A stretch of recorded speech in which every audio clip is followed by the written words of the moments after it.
j'aimerais bien qu'ici en Belgique aussi, on puisse faire le culte à 6 heures. Oh, mais vous n'avez pas dit amen. Ah, vous voyez, les amens se font rares, hein? Parce que ça, vous n'êtes pas prêts à faire ce sacrifice-là. Les gens qui prient à 6 heures du matin, plus que vous, mais ils mangent moins que vous. Et la loi de la semence. Bien aimé, les choses de Dieu, ça fonctionne avec les principes. Il ne suffit pas seulement de prier, il faut aussi appliquer les principes de Dieu. Celui qui ne travaille pas, ne mange pas non plus. Donc si tu ne travailles pas, tu pries seulement. Tu vas à la caisse là-bas, GOGB, on va te chasser. Il faut appliquer les principes. Et c'est comme ça que, bien aimé, nous voulons parler de 4 types de terrains. Et ce matin, nous avons déjà commencé ce message depuis vendredi. Soit une terre fertile, soit une bonne terre. C'est ça le titre de notre message. Soit une bonne terre. Être une bonne terre. Nous voulons parler de 4 types de terre. Mais, parmi ces 4 types de terre, il y a un seul qui est bon. Et je veux que tu fasses partie de cette catégorie-là. Sois une bonne terre.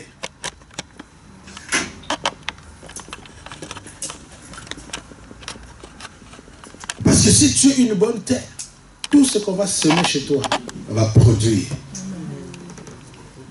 Si tu es une mauvaise terre, on a beau faire des efforts, on va dépenser de l'énergie pour rien. Vous savez que même parfois pour un pasteur, prier pour certaines personnes, ça ne sert à rien. Je vous choque. Mais c'est la vérité. Jésus lui-même, il a refusé de prier dans certaines villes en Israël parce qu'il trouvait que ça ne servait à rien. Il allait dépenser son onction pour rien. Parce que ce n'était pas une bonne terre.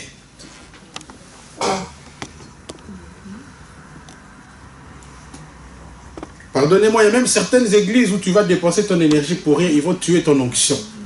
Ce n'est pas une bonne terre. Mais ce matin, nous voulons analyser cette parabole du Seigneur. La première catégorie de terre qui est citée dans cette parabole, c'est le bord du chemin. Dis à ton voisin le bord du chemin. Le bord du chemin. Jésus parlait souvent en paraboles. Les paraboles sont des histoires imagées, mais qui regorgent de leçons de la vie. Et il donne cette parabole en disant que la semence, c'est la parole de Dieu. Et certaines personnes se trouvent comme sur le long du chemin. Lorsque dans un champ, il y a aussi des sentiers qui longent les champs. Et lorsqu'on répand les graines pour la semence, certaines graines vont tomber sur le bord du chemin. Mais les graines qui tombent sur le bord du chemin sont destinées à mourir. Pourquoi? Parce que les gens marchent sur les sentiers et toutes les graines qui sont tombées sur le long du chemin ne vont pas produire. Parce que les gens vont marcher dessus et les graines vont mourir.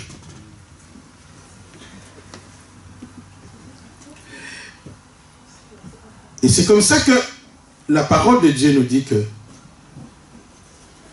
cette partie-là n'est pas une bonne terre. Et les gens qui... Cette catégorie représente les gens qui sont en dehors de la vie de Dieu. En dehors de la vie de Dieu. Ils reçoivent la parole, mais aussitôt qu'ils peuvent recevoir la parole, le diable vient voler la parole qu'ils ont reçue pour qu'ils ne se convertissent pas, pour qu'ils ne soient pas sauvés. Donc le diable ne leur laisse même pas une minute avec la parole de Dieu. Et vous remarquerez que les gens qui n'ont pas la vie de Dieu, tu peux leur prêcher de la Genèse à l'Apocalypse. Ils sont comme le dos d'un canard.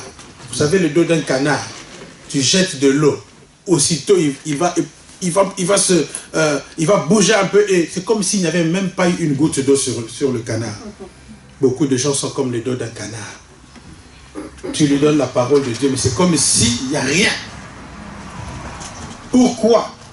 Parce qu'ils sont en dehors de la vie de Dieu. Et le diable vient voler la parole directement. Ils ne reçoivent pas la parole de Dieu.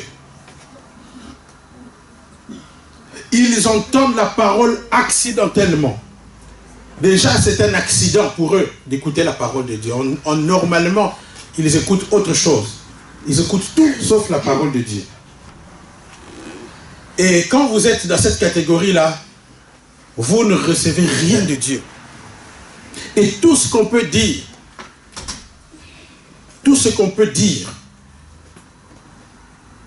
n'amène rien. C'est de l'énergie perdue. C'est comme ça d'ailleurs, je trouve que ça ne sert à rien de discuter avec certaines personnes qui sont dans certaines religions.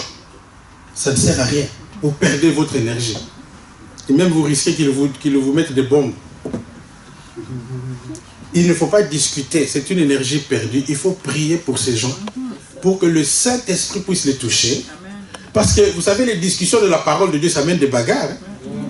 Vous pouvez vous battre pour Jésus, alors que ce n'est pas ça qu'il vous a demandé. C'est des temps perdus, de l'énergie perdue. Vous passez 2 heures à discuter, et puis la personne, ça n'a rien produit. Au contraire, il s'est endurci davantage. Et si vous ne faites pas attention, c'est lui qui va vous convaincre. Surtout à certaines personnes qui sont très très calées avec des versets de la Bible. Il faut faire attention. Quand vous allez discuter avec des branhamistes, ils vont vous convaincre, parce qu'ils connaissent la Bible mieux que vous. Parfois, vous discutez avec les musulmans, ça ne sert à rien. N'essayez pas de convaincre quelqu'un. Ce n'est pas une bonne terre. Il faut prier pour que le Seigneur touche d'abord le cœur. Si le Seigneur touche le cœur, la personne va croire facilement. Vous comprenez? Et même parfois, je trouve que c'est des discussions vraiment perdues. De discuter avec les gens, ah oui, qui prient Marie. S'ils sont ancrés dans ça, vous allez perdre votre temps en voulant les convaincre. Il faut prier seulement, le Saint-Esprit va les toucher. Parce qu'il y a des gens qui sont sincères dans ce qu'ils font, mais sincèrement dans l'erreur. Et ça ne sert à rien de trop parler. Vous allez perdre votre énergie pour rien.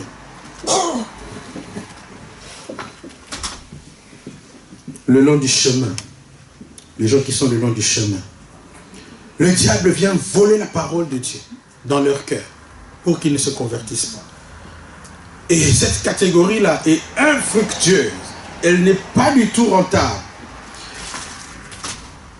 Et je prie vraiment que vous ne soyez pas dans cette catégorie-là. Des gens il y a des gens comme ça, même si tu lui demandes de prier pour la nourriture, il est étonné. Il est surpris. Je me rappelle, ma fille, Johanna, est partie quelque part dans la famille. Et elle arrive là-bas, à l'heure de manger. Eux, ils n'ont pas l'habitude de prier. Papa et la maman commencent à manger directement. Et Johanna qui les regarde. Vous ne priez pas avant de manger? Vous voyez, même un enfant peut vous enseigner. Pourquoi? Parce que pour eux, ils sont étrangers à ces choses-là.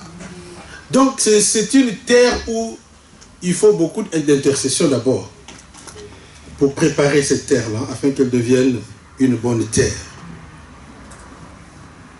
Le diable vient voler. Quand vous êtes quelqu'un qui n'a pas la vie de Dieu, on peut même vous donner une prophétie. Vous n'avez jamais vu des gens, je connais des gens qui sont allés dans une église.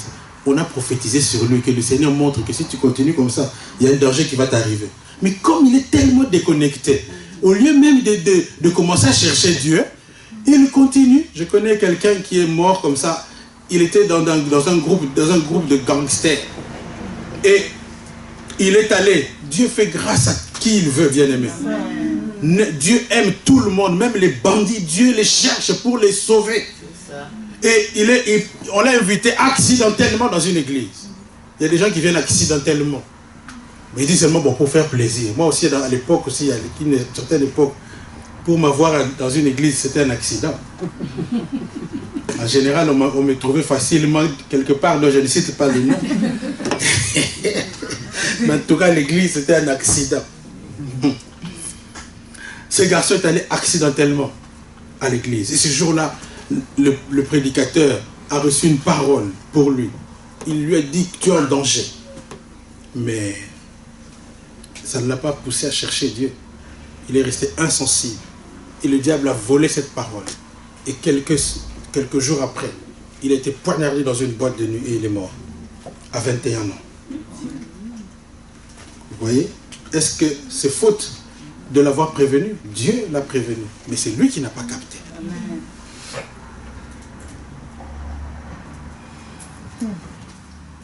Deuxième type de terre qui est révélé dans cette parabole, une terre pierreuse. Une terre où il y a des pierres. Vous savez, il y a des terres où il y a des endroits comme ça. La terre est mélangée avec des pierres. Dans ce genre de terre, les choses que vous allez semer vont avoir du mal à pousser. Parce que les plantes, pour pouvoir tenir et grandir, ont besoin de s'enraciner dans la profondeur. Mais sur les terres pierreuses, la présence des pierres vont empêcher les racines de s'enfoncer dans la terre, et les racines vont rester à un niveau superficiel. Ça va pousser un peu, mais ça ne va pas donner grand-chose. Parce que les racines ont besoin de la profondeur. Et beaucoup de gens sont dans cette catégorie. Deuxième catégorie, les gens superficiels. Ils viennent à l'église superficiellement. Ils écoutent la parole superficiellement. Ils prennent les choses de Dieu superficiellement. Ils viennent à l'église, mais ils ne veulent rien avoir avec personne. Ils sont comme des spectateurs parce qu'ils ne veulent pas trop se mêler de ces histoires-là. Ils viennent, ils s'assiedent. Dès que le culte se termine, il y a des gens comme ça. Avant même que, quand on commence déjà à donner les communiqués, vous voyez, ça le pose au sac. Il s'en va. Parce qu'il ne veut pas trop être en contact avec vous. Superficiel. Aucune racine. Tu auras du mal à pousser. Tu auras du mal à croître. La parole de Dieu que tu as reçue aura du mal à produire des choses dans ta vie. Quand tu restes superficiel, tu ne vas pas progresser spirituellement. Quand tu prends les choses de Dieu avec des pincettes, tu auras du mal à grandir. Alors que Dieu t'appelle à grandir. Lorsqu'on sème, les plantes, les graines là sont appelées à croître, à devenir des grands arbres. Les manguiers sont des arbres imposants, mais ça commence par un petit noyau qu'on a semé sur une bonne terre. Ça a pris des racines. Ça a été nourri dans cette terre. Les racines se sont fortifiées et l'arbre a poussé. Et ça commence à donner beaucoup de mangues pour nourrir les gens. Tu es cette terre-là. Dieu veut semer des choses chez toi. Et ça doit produire des choses. Normalement, lorsqu'on prêche la parole comme ça, c'est pour que ça produise des qualités dans votre vie. Ça puisse produire des dons, des capacités surnaturelles que Dieu veut vous donner. Mais il faut que la parole de Dieu puisse entrer en vous pour que ça prenne des racines et que ça puisse pousser. Mais lorsque vous êtes une terre pierreuse, la parole de Dieu va pousser un peu, mais ça sera étouffé par les pierres. Ça ne va pas produire beaucoup de choses à cause de la présence des pierres. Les plantes pour pousser ont besoin de la profondeur. Bien-aimés, les capacités surnaturelles de Dieu ont besoin de la profondeur.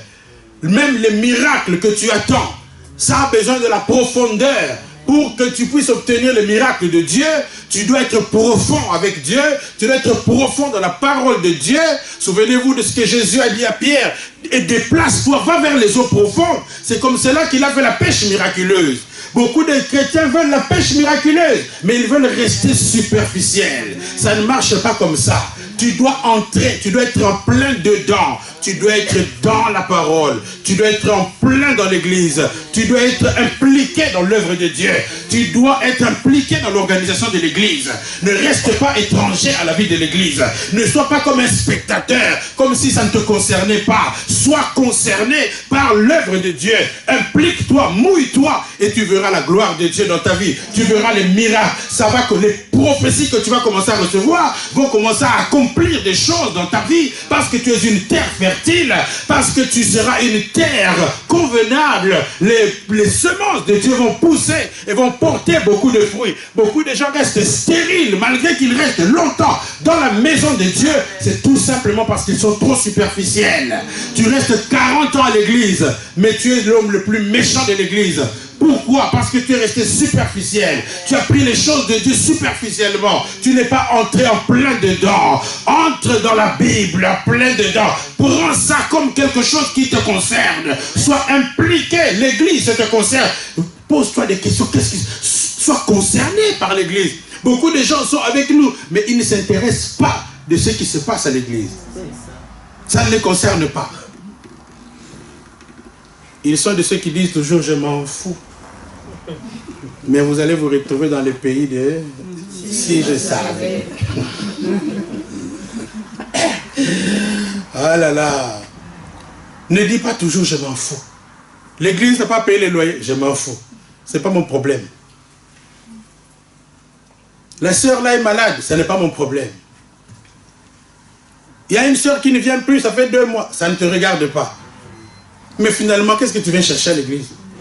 Tu ne dois pas être superficiel. Sois dedans. Implique-toi. Prends des racines. Bien aimé, pour qu'un arbre puisse tenir, ce sont les racines. Le secret de l'arbre se trouve dans les racines.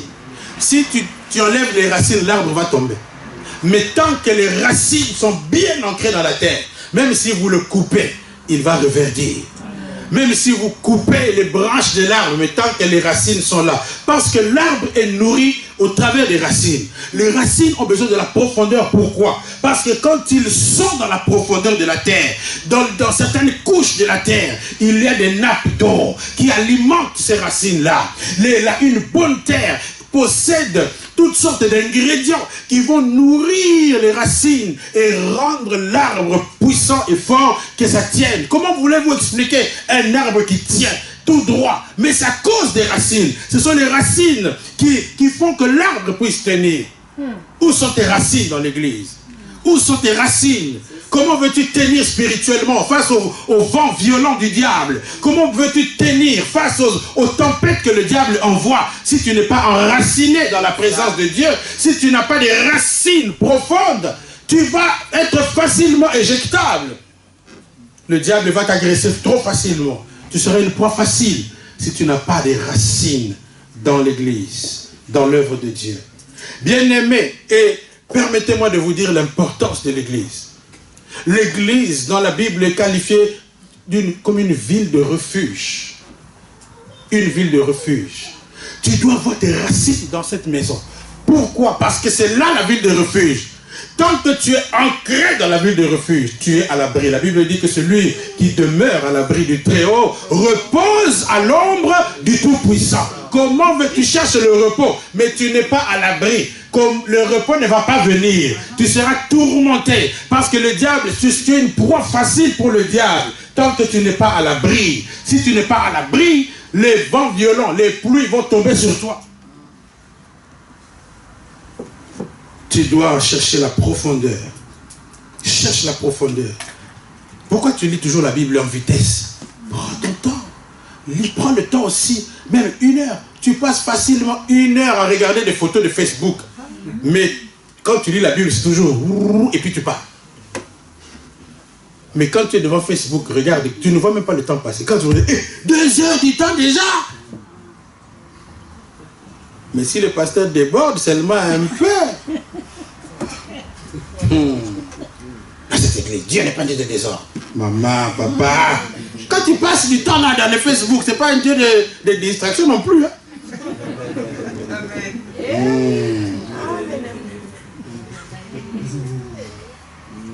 Sois profond. Sois profond. les choses de Dieu à cœur.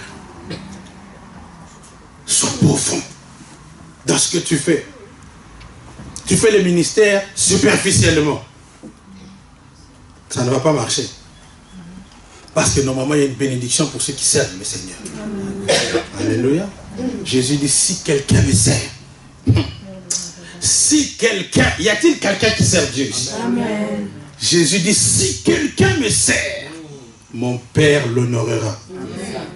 Normalement, pour tous ceux qui servent Dieu, voilà la conséquence. Voilà votre destination. L'honneur, Dieu va vous honorer. Si vous servez Dieu, Dieu va vous honorer. Mais si vous le faites superficiellement, avec négligence, si tu es quelqu'un du protocole, tu ne dois pas servir superficiellement. Servir convenablement. Tu dois venir avant tout le monde, parce que c'est toi qui es censé accueillir les gens. Dites Amen. Amen. Tu dois préparer ton ministère aussi. Les gens qui font le ministère, mais d'où vient votre force pour faire le ministère? C'est dans la préparation, dans la prière. Comment tu ne pries? Tu n'as pas prié et tu viens faire le ministère. Le diable va te taper. Les gens pensent toujours que c'est seulement le pasteur qui doit faire des jeûnes et des prières. Mais même toi qui fais le protocole, tu as besoin de prier. Si on commence à délivrer des gens ici, c'est le protocole qui accueille les gens, non? Qui prennent les gens pour qu'ils ne tombent pas. Maintenant, si toi, spirituellement, tu n'es pas bien préparé, les démons vont te donner des paires de claques. Dites Amen. Amen. Ne fais pas les choses superficiellement. Fais ça sérieusement. Sois profond. La profondeur, c'est aussi venir au culte de la semaine. Vous savez, si vous vous arrêtez seulement au culte de dimanche, ça c'est la façade extérieure, n'est-ce pas? Mais les gens sur qui on doit compter, quand on parle des serviteurs, des gens qui travaillent, qui font que la LJK soit, comme on dit à Lingala, hein? On doit vous voir pendant la semaine. On doit vous voir. Ça, c'est la profondeur. Il faut venir au culte de la semaine. Il faut participer aux réunions phares de l'église. La réunion des vaillants guerriers. L'année qui vient de se terminer. Combien de fois? Il y a 52 semaines. Il y a 12 mois. Normalement, on a eu 12 réunions des vaillants guerriers. Tu es venu à combien de réunions des vaillants guerriers déjà? Sur 12, combien? Hein? 2 sur 12, tu n'as pas réussi. Tu es recalé, refusé. À Kinshasa, on disait réunion. R4, refusé. Ça veut dire que, donc, on ne veut même pas du tout. Vous savez que Dieu mesure toutes ces choses-là. On va mesurer ton sanctuaire, ta vie de prière sera mesurée. Et même le diable, pour pouvoir aller l'attaquer, il faut avoir une vie de prière. Il faut avoir un bagage. Tu ne peux pas aller attaquer le diable comme ça. Souvenez-vous des 7 fils de Sceva qui ont été priés pour quelqu'un. Ils ont vu l'apôtre Paul chasser les démons. Eux aussi, ils ont voulu essayer. Ils ont dit au nom de Jésus que Paul prêche. Toi, démon, pars! Les démons les ont regardés. Fou. Je connais Paul. Je connais. La sœur Guylaine, je connais. La sœur Nathalie, je connais. Le frère Manu, je connais. Mais toi là, les frères dont je ne cite pas les noms, qui es-tu? Et ils l'ont tabassé, ils l'ont même déshabillé pour les ridiculiser. Manque de profondeur. Tu fais les choses superficiellement. Troisième type de terrain, les épines, au milieu des épines, au milieu des épines. Lorsque la parole de Dieu tombe sur une terre où il y a des épines.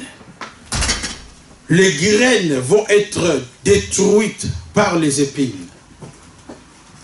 Et les épines dont il est question, ce sont les soucis de la vie, les préoccupations de la vie. Les soucis, quelqu'un qui a trop de soucis. La parole de Dieu va avoir du mal à produire dans ton cœur. Il faut apprendre à te décharger sur le Seigneur. Déchargez-vous sur lui.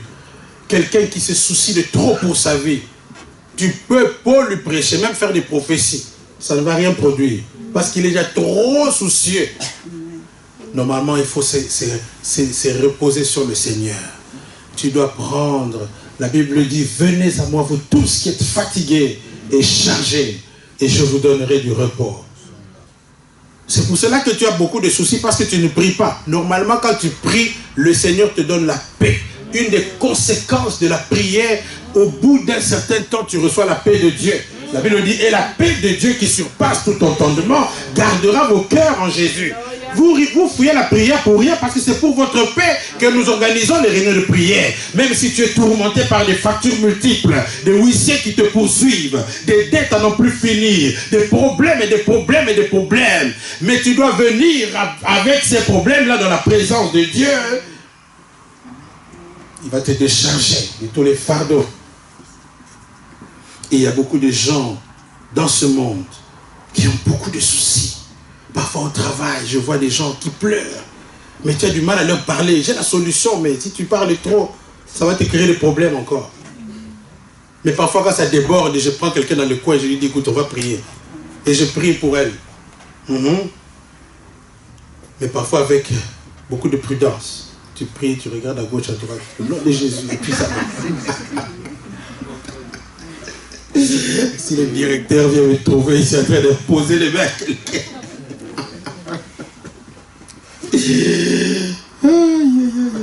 Dans quel monde on vit vraiment? Les soucis de la vie. Beaucoup de gens ont des soucis pour leur vie. Je n'ai pas l'argent, ça crée des soucis. Je n'ai pas de travail, ça crée des soucis. Je n'ai pas de mari, ça crée des soucis. J'ai 40 ans, je ne me marie pas, ça crée beaucoup de soucis. Mais apprends à déposer tes soucis dans la présence de Dieu. Apprends à te reposer sur le Seigneur. Décharge-toi. Enlève les soucis. Parce que les soucis là vont te créer d'autres soucis encore. Ça va te créer des maladies. Il y a certaines maladies qui n'ont pas d'origine normale. C'est seulement à cause des soucis. Quand tu as trop de soucis, ça te donne des maux d'estomac. Il faut enlever les soucis de la vie. Ne t'inquiétez pas. La Bible dit, ne vous inquiétez de rien. Mais en toutes choses, faites connaître vos besoins à Dieu. Et mon Dieu pourvoira à tous vos besoins. Avec richesse et gloire en Jésus-Christ. Les vrais enfants de Dieu doivent apprendre à ne pas s'inquiéter. Même si tu manques des choses essentielles. Confie ton sort à l'Éternel. Et c'est lui qui agira. Celui qui se confie en l'Éternel ne sera pas dans la confusion. Alléluia. Tu vois, c'est pour ça que tu dois lire ta Bible. Quand tu lis des versets comme ça, même si tu étais démoralisé, ça te repousse. Tu es encore prêt à aller au combat. Alléluia. Il faut apprendre, quand tu es soucieux, accablé par des problèmes de la vie, apprends à écouter même une prédication sur YouTube. Mets une prédication. Alléluia. Ça va te relancer. Je me rappelle du roi David. Il est venu à Tsiklag. On a brûlé toutes ses maisons. On a brûlé, on a volé ses femmes et ses enfants. On a pris leurs bœufs et leurs brebis. Tout, on leur a rien laissé, même pas un fil. Ils ont pleuré avec son équipe du matin jusqu'au soir. Vous savez, ce sont les femmes qui pleurent facilement. Ils ont les larmes faciles. Les femmes pleurent. Ça vient facilement. Mais les hommes ont beaucoup de charisme. Mais quand tu vois un homme pleurer comme un bébé, c'est que c'est vraiment problématique. C'est sérieux. Le monsieur là, il a pleuré. C'était un guerrier. David, c'était un soldat. Les soldats ne pleurent pas. Mais il a pleuré parce qu'il était dans une grande détresse. Il y a des moments comme ça, quand ça ne va pas, pleure seulement. Pleure. Il faut apprendre à pleurer parfois, ça fait du bien. Hein? Ça te soulage. Et quand quelqu'un vient de perdre un être cher, souvent on lui conseille de pleurer. Et ne soyez pas trop spirituel de dire aux gens, toi un enfant de Dieu, tu pleures, un enfant de Dieu ne pleure pas. Ça c'est quel esprit ça? Mais Jésus lui-même a pleuré, pourquoi moi je ne peux pas pleurer? Il faut apprendre à pleurer. Ça va te décharger. Alléluia. Je me rappelle mes frères à une certaine époque où il y a des armées étrangères qui sont entrées au Congo. Ils sont venus les attaquer, on les a pris, on les a tous emmenés en prison. Même mon père, on l'a mené dans la prison. Les armées dont je ne cite pas le nom là, vous connaissez? Ils les ont pris, ils commençaient à les taper avec eux. Ils ont même cassé une côte de mon père. Et il y avait un de mes frères là, lui il est sportif, il ne pleure pas. Alors quand on le tapait, il ne pleurait pas. Il dit, ah, il connaît. Ça c'est un soldat. Alors lui vraiment on doit le tuer. On l'a même mis le revolver comme ça, on doit le tuer parce que comme il ne pleure pas, ça veut dire que c'est un militaire. Alors un autre de mes frères qui lui disait,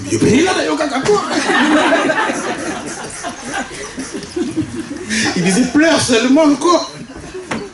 Pleure comme ça, ils vont te laisser. Parfois, il faut pleurer pour se décharger des soucis. Alléluia. Et quand tu as pleuré, reprends courage. David, la Bible dit que quand il a pleuré, après avoir fini de pleurer, la Bible dit qu'il reprit courage en s'appuyant sur l'Éternel, son Dieu. Et Dieu, il a posé la question à Dieu, poursuivrai-je cette troupe? Dieu lui a répondu, je te dis, tu poursuivras et tu atteindras. Ce matin, je voudrais dire à quelqu'un qui a des soucis dans son cœur que tu poursuivras, tu atteindras. Pendant l'année 2019, tu vas poursuivre tes ennemis, tu vas récupérer tout ce qu'on t'a volé, tu vas atteindre tes objectifs, tu poursuivras et tu atteindras. Ne t'inquiète plus, arrête de pleurer, prends courage, même si l'année passée tu as échoué. Cette année, je dis que tu vas réussir. Cette année, il y a une opportunité pour toi, pour que tu relèves la tête. Tu poursuivras et tu atteindras. Alléluia. Enlève les soucis. Ça étouffe la parole de Dieu.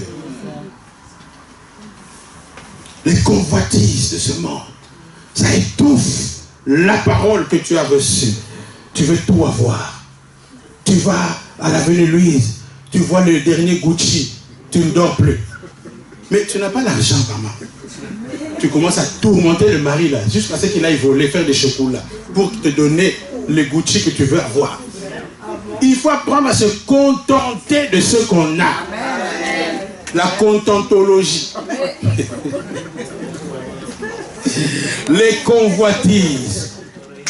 Il y a des femmes comme ça, excusez-moi les mamans, elles sont hyper endettées parce qu'elle a vu le dernier Gucci, elle va emprunter 500 €, c'est la sœur Nathalie, pour acheter le sac, la Louis Vuitton. Et puis, elle voit encore une blouse là de marque Michael Kors. Il dit non, non, non, non, non, les soldes de maman sont là. Mais je n'ai pas l'argent, je vais emprunter. Mais attends, quand tu auras l'argent.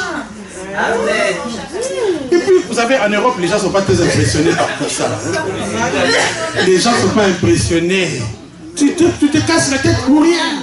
Tu te crées des problèmes pour rien. Les convoitises, là, c'est ça qui tue. Et quand tu n'as pas, tu n'es pas tranquille. Pendant que le pasteur prêche là, toi, ton cœur est ailleurs parce que tu n'as pas le Gucci.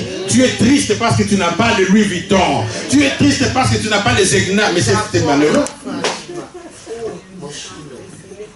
Soyez toujours dans la joie. Il y a beaucoup de gens, leur joie c'est seulement quand il est sapé comme jamais.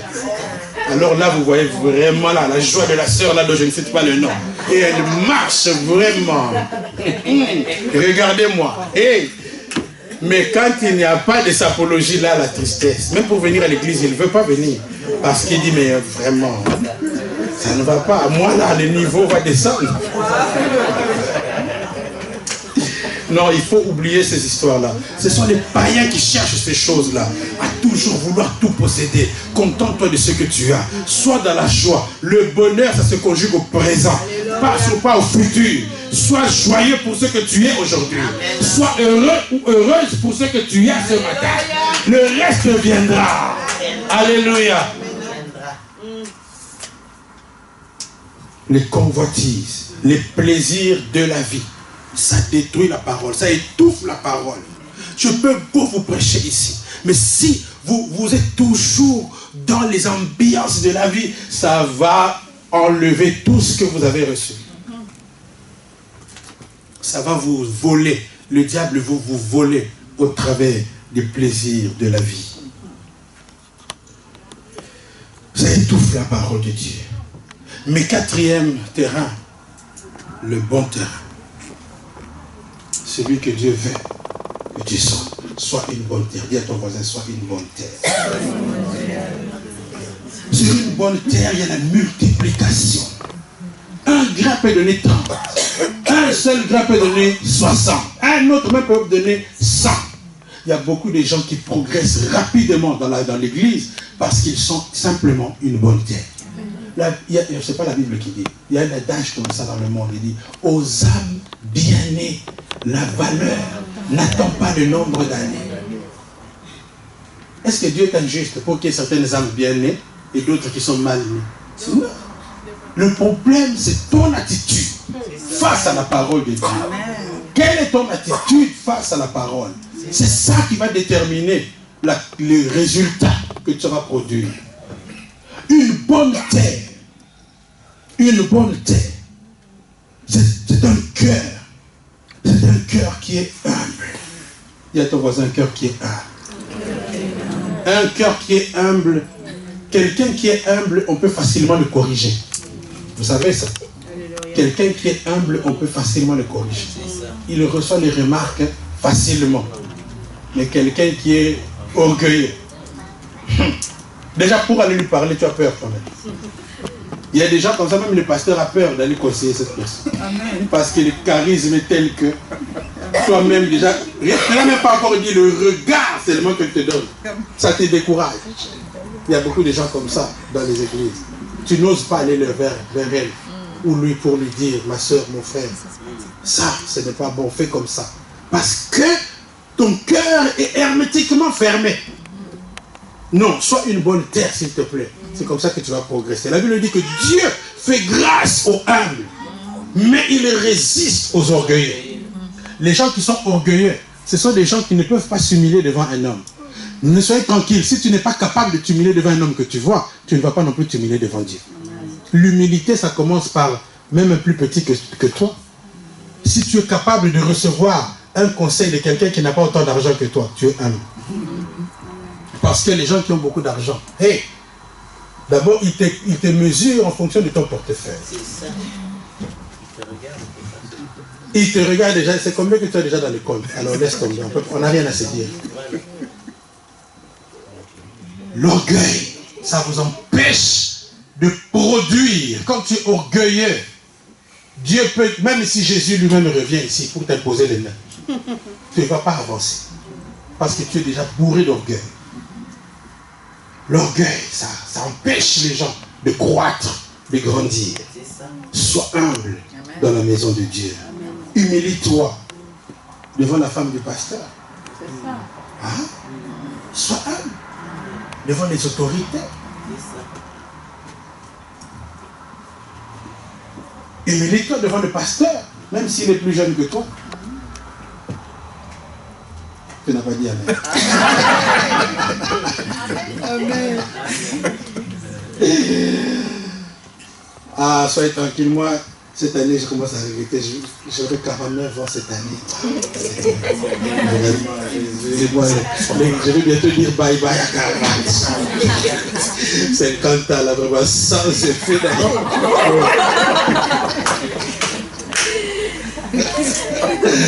Je vais rester jeune et beau. Vous voyez, mais même si je suis plus jeune que vous, quand je me tiens devant ici, je me tiens sur base de la parole, sous l'onction du Saint-Esprit. Alors, ce que je dis avec joie, accepte l'autorité que je représente. C'est pour ta bénédiction. Alléluia. Le pasteur peut parler même à une maman pour lui dire, maman, mais bien sûr, je dois venir avec beaucoup de respect. Avec tout le respect. Parce que si tu es un serviteur de Dieu, tu dois savoir adapter le ton en fonction de l'âge de la personne. Le fait que tu sois pasteur ne te permet pas de manquer du respect à une maman.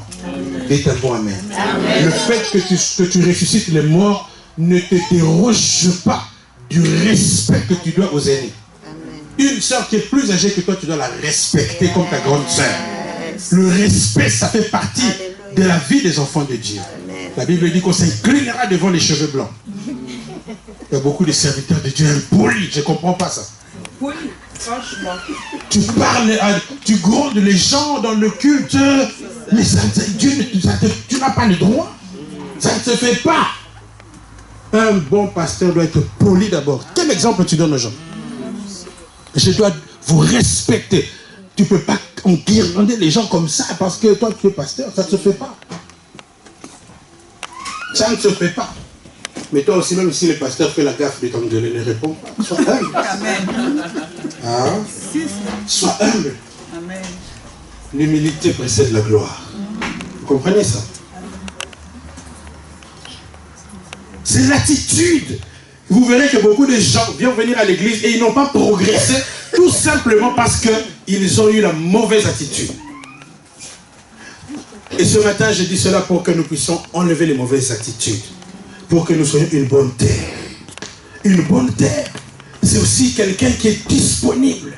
Si tu veux avancer avec Dieu, dis à ton voisin, sois disponible. Comment veux-tu avancer? Comment veux-tu recevoir les dons du Saint-Esprit? Il y a des gens qui se convertissent à peine, ils commencent à parler en langue, ils commencent à imposer les mains aux gens. Les gens sont guéris, mais toi, maman de 80 ans, depuis que tu as fait 80 ans à l'église, même une mouche, tu n'es pas capable de chasser. C'est pas normal. Les apôtres, les disciples, combien d'années ils ont fait avec Jésus pour commencer à chasser les démons? Répondez-moi. Ah, mais toi, tu es à l'église depuis combien d'années? Si je dis maintenant aujourd'hui, vous savez, notre pasteur parfois il faisait comme ça. Il me surprend. Il fait l'appel. Venez, les gens qui sont malades. Vous croyez que c'est lui qui va prier. Et puis il dit, frère Didier, va prier là-bas. Tu vas dire quoi, pasteur? Je n'étais pas prêt. Je ne suis pas prêt. Ah, c'est comme quand je surprends certaines personnes. C'est toi qui prêches aujourd'hui. Ils me disent toujours, je ne suis pas prêt, pasteur, tu me prends de cours. C'est pas gentil. 3 ans seulement ont suffi aux apôtres pour qu'ils commencent à imposer les mains aux gens et chasser les démons. Il y a même des pasteurs qui ont peur des démons. Si les démons se manifestent ici. Je me rappelle d'une histoire qu'on m'a racontée. Un pasteur qui est allé prier pour quelqu'un. Il est allé avec une équipe de diacres. Ils étaient tous des diacres à l'époque. Ils sont allés à l'hôpital, s'il vous plaît, pour prier pour une dame. Mais la dame était possédée par des mauvais esprits. Alors au moment où ils ont commencé à prier, les démons se sont manifestés. La dame est devenue comme un léopard. Elle était alitée, elle a surgi de son lit. Elle est devenue comme un léopard, avec des griffes, avec des manifestations effrayantes. La langue qui pendait comme le bras ici. Elle vomissait des choses enroulées comme des croquettes. C'était effrayant. Et la voix de quelqu'un dont je ne cite pas le nom est sortie là-bas. Oh! Les gens qui étaient avec le pasteur étaient tremblants, mais ils n'osent pas dire. Il dit, diacre, s'il vous plaît. Alors maintenant, quand ils ont fini la prière, ils ont ramené la femme sur le lit. Au moment de partir, comme l'un des diacres était tellement terrorisé par les manifestations qu'il a vues, en plus il était avec sa femme. Quelle honte! Avec sa femme. Au moment où il sortait, on l'a seulement touché à l'épaule comme ça. Il a hurlé comme... Il a sauté. Ah! Mais ma part, on l'a seulement touché. Ce n'est pas les léopards. Je ne suis pas léopard. Vous voyez, quand vous n'êtes pas profond, quand vous n'êtes pas disponible, ça s'apprend. Toutes ces choses-là s'apprennent. Le fait de venir à l'église, on apprend. Le fait de venir régulièrement à l'église, on apprend. Mais le temps d'apprentissage, toi, tu le passes devant la télévision. C'est comme ça que tu vas hurler quand tu verras les démons. Mais si tu es déjà préparé comme David, quand il était face à Goliath, il n'a pas eu peur. Pourquoi? Parce que pendant qu'il s'occupait du troupeau de son père, le Seigneur était déjà en train de le préparer.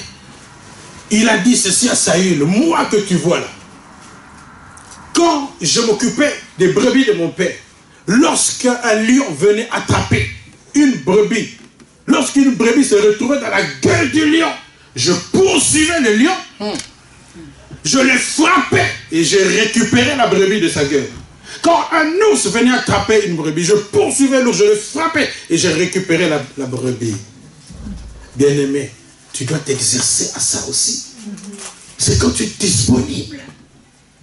Tu n'es jamais aux réunions. Tu veux acquérir les capacités spirituelles. Comment? Comment? Tu veux devenir fort spirituellement. C'est quand tu viens régulièrement à l'église. Un étudiant qui va une fois de temps en temps au cours, soyez rassurés, il ne va pas réussir, à moins qu'il triche comme certains pays là qui trichent tout le temps lors des élections. Si tu n'es pas un tricheur, sois rassuré, tu ne vas pas réussir. Mais les étudiants qui vont régulièrement au cours vont avoir, même pour préparer les examens, ça va être facile. Parce qu'ils ont déjà été au cours. Mais quelqu'un qui n'a jamais été au cours, il va aller lire le syllabus la veille de l'examen. C'est difficile de maîtriser la matière en très peu de temps. Bien-aimé, la disponibilité. Dis à ton voisin, sois disponible cette année. Cette année, bien-aimé, nous voulons produire. Nous voulons être productifs. Nous allons remettre les compteurs à zéro. Dis à ton voisin, nous remettons les compteurs à zéro.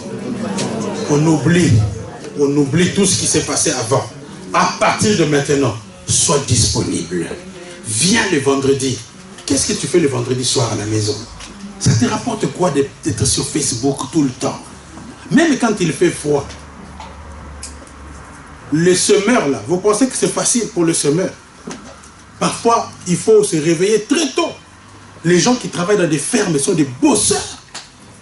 Ils travaillent dur. Mais à la fin, quand ils ont l'argent, ils sont contents. Je me rappelle une fois, il y a une période où on est allé faire la cueillette des pommes. On a vu là quelqu'un, il est venu, un monsieur retraité, il était avec sa femme. Il est venu avec une Mercedes pétillante, pimpante neuve. Mais il cueille les pommes. L'argent n'a pas de couleur.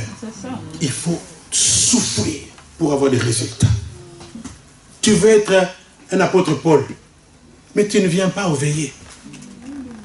Comment tu vas devenir l'apôtre Paul? Quand je proclame des prières de 3 heures du matin, tu ne te connectes même pas. Voilà une occasion de se connecter sur Facebook pour des... Ça, c'est une bonne raison. Il y a des prières qu'on fait à 3 heures du matin. Pourquoi? Parce que quand tu es face à des géants, tu n'arrives pas à t'en sortir. Tu dois changer de prière. Ne prie pas de la même façon tout le temps alors que tu n'as pas de résultats. Quand tu vois que le diable n'écoute pas par tes prières normales, engage d'autres styles de prière. Quand nous disons maintenant, nous allons prier, faire des prières de 3 heures du matin, ce sont des prières spéciales pour renverser des géants têtus. Mais toi, tu ne te connectes pas. Tu préfères dormir. Tu ronfles même à 3 heures du matin. Pourtant, j'ai donné le communiqué. Cette année, quand je vais programmer les prières de 3 heures du matin, réveille-toi. C'est là que tu vas arracher ta bénédiction. Il y a certaines bénédictions qui ne s'arrachent que par des prières violentes. La Bible dit que le royaume des cieux est forcé. Et ce sont les violents qui s'en emparent. Certaines de tes bénédictions ne vont pas t'être données gratuitement. Tu crois vraiment que les démons vont te faciliter la tâche? Comme c'est toi, la plus jolie, démon, allez, passe calmement. Non, ils vont te barrer la route. Et tu dois engager des prières puissantes pour les renverser. Vous savez que pour que Israël sorte de l'Égypte, il a fallu que Dieu puisse étendre un bras puissant.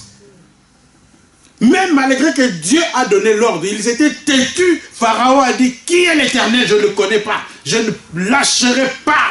Mais il a fallu que Dieu puisse libérer une puissance supérieure pour frapper l'Égypte de 10 plaies pour que Pharaon puisse enfin.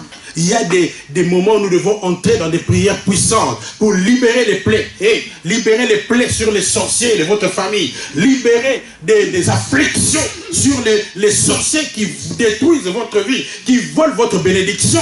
Nous devons leur envoyer le feu de sorte qu'ils puissent te lâcher ta santé, lâcher ton mariage, lâcher ta vie professionnelle, lâcher tes enfants. Il y a beaucoup de combats dont tu souffres, mais tu dois engager des prières puissantes. Mais tu dois être disponible. Même pour apprendre à prier, ça demande que tu viennes souvent aux réunions de prière. Ça ne s'apprend pas comme ça. Sois disponible pour être une bonne terre. Sois régulier. Sois zélé. Une bonne terre, c'est quand quelqu'un est zélé.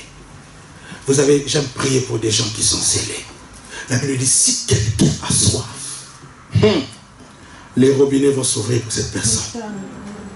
Si quelqu'un a soif, qu'il vienne, dit Jésus, et qu'il boive. Sois zélé quand tu as des problèmes. Il y a des gens, ils ont des problèmes, mais ils traînent les pas. Tu continues de dormir alors que tu as un stock de problèmes comme ça. Tu restes encore à la maison. Mais tu es inconscient. Comment tu vas faire pour t'en sortir si Dieu n'intervient pas? Il y a des gens, je vous dis la vérité, il y a des gens qui réussissent sans Dieu. Il est millionnaire, il n'a pas eu besoin de Dieu, il ne prie pas, c'est un sataniste, tout ce que vous voulez, une chorte, tout ce que vous voulez. Mais il réussit. Ça, c'est son système. Je vous dis que les uns s'appuient sur leurs chars, d'autres sur leurs chevaux. Mais nous nous appuyons sur l'Éternel des armées. Toi, quant à toi, il y a des gens comme ça, s'il ne prie pas, il ne sera pas béni. Parce que tu as l'appel de Dieu spécial. Ta bénédiction viendra spécialement de Dieu. Et d'ailleurs, la véritable bénédiction, la Bible dit que c'est la bénédiction de l'Éternel qui enrichit et il ne la fait suivre d'aucun chagrin. Cherche la bénédiction de l'Éternel. Cherche Dieu pour qu'il te donne la vraie bénédiction. Les fausses bénédictions là, vont te réjouir pendant un temps. Mais la véritable, celle qui vient de Dieu, va rester longtemps et elle va te donner la joie. Tu n'auras pas de tourments après. Amen. Sois une terre fertile. Là où il y a le service. Quelqu'un qui sert le Seigneur va facilement vivre les miracles de Dieu. Souvenez-vous de Zacharie. Il était déjà âgé. Mais il n'a pas arrêté de servir le Seigneur. Beaucoup de gens, justement, dès qu'il y a la tribulation, il abandonne la foi. Il abandonne Dieu quand le diable commence à l'attaquer. Ça, c'est l'inconstance. Si tu es comme ça, tu vas rater ta bénédiction. Ta bénédiction est ton chemin. Persévère. Il faut que tu sois persévérant pour que tu obtiennes. Le miracle, c'est pour les gens qui persévèrent. Vous croyez que tous ceux qui ont obtenu le miracle de Jésus, c'était facile comme ça, c'était en un coup comme ça. Il y a des gens qui ont attendu 38 ans, d'autres 12 ans. Ils ont persévéré jusqu'à ce qu'ils ont obtenu. Alléluia. Sois consacré. Donne-toi totalement à la vie de Dieu. Sois quelqu'un qui a la vie de prière, qui peut facilement demander pardon à Dieu. Beaucoup de gens ont du mal, même des vieux chrétiens. Ils ne demandent pas pardon à Dieu. Ils prient, ils prient. Il y a des gens comme ça, on m'a raconté une histoire. Des gens, ils étaient dans une église, ils se sont disputés. Et puis après, quand on a dit, calmons-nous, on a commencé à prier. Oh. Demande d'abord pardon. Amen. Demande d'abord pardon. Tu seras une bonne terre, un cœur repentant. Quelqu'un qui peut facilement demander. Même demander pardon à quelqu'un, parfois c'est difficile pour les gens. Si tu as fait du mal à quelqu'un, va lui demander pardon. Même le pasteur doit apprendre à demander pardon. C'est ça, l'humilité. Quand tu as un cœur comme ça qui facilement demande pardon à Dieu, Dieu va facilement faire des miracles dans ta vie. Tu vas libérer les dons du Saint-Esprit chez toi. Pourquoi David était l'homme selon le cœur de Dieu? Ce n'est pas parce qu'il était infaillible. Il faisait des fautes aussi. Il a commis des pires fautes, même plus que toi. Mais il avait un cœur. Quand il entendait la parole de Dieu, il s'inclinait vite. Demandez pardon. Seigneur, j'ai mal fait. J'ai mal parlé. J'ai dit quelque chose de mal. Seigneur, pardon. Et c'est comme ça que Dieu a dit, ça c'est l'homme selon mon cœur. Et quand vous êtes une bonne terre comme ça, la parole de Dieu va commencer à produire. Quand on libère une prophétie sur toi, ça va s'accomplir facilement et rapidement. Parce que vous êtes une bonne terre. mon frère, ma soeur, sois une bonne terre. Cette année, je prie que tu sois une bonne terre, sinon tu vas perdre le temps et tu vas être découragé. À partir d'aujourd'hui, décide-toi d'être une bonne terre pour que tu puisses multiplier. Là où il y a la bonne terre, il y a la multiplication. Ça va produire. Tu vas être dans la joie quand tu vas récolter. Parce que le but, c'est qu'à la fin, tu récoltes et que tu sois dans la joie. Jésus dit, demandez et il vous sera donné jusqu'à ce que vous puissiez obtenir, de sorte que votre joie soit parfaite. Que Dieu vous bénisse.